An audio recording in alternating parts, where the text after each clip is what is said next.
Cześć, chciałem dzisiaj Wam pokazać urządzenie, które trafiło do nas do serwisu, bo czasem macie wątpliwości, czy można pracować niwelatorem laserowym na deszczu. Mamy tutaj taki prosty niwelator, akurat to jest firmy ADA, ale nie chodzi tutaj o urządzenie, o model, tylko o to, czy można pracować na deszczu. Oczywiście większości niwelatorów bez problemu radzi sobie z pracą na deszczu. Tutaj jednak doszło do takiej sytuacji, w której na deszczu stała też walizka i jest w niej bardzo mokro. Patrzcie, tu jest nawet woda.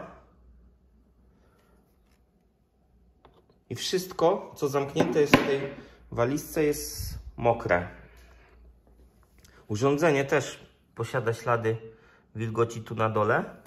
I przez to, jak już sobie zobaczyłem chwilę wcześniej,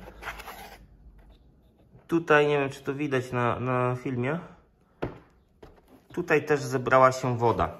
Niwelator na ten moment podobno brzydko zaśmierdział, zapachniał spalenizną i się nie włącza.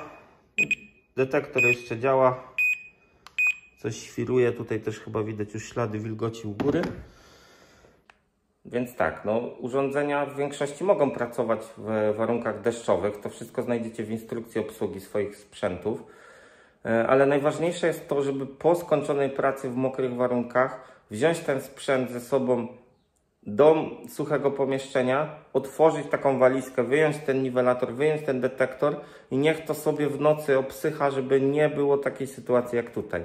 Tutaj ta sprawa jest sprzed chwili, został on dopiero do nas dostarczony i zobaczymy, czy uda się ten sprzęt uratować.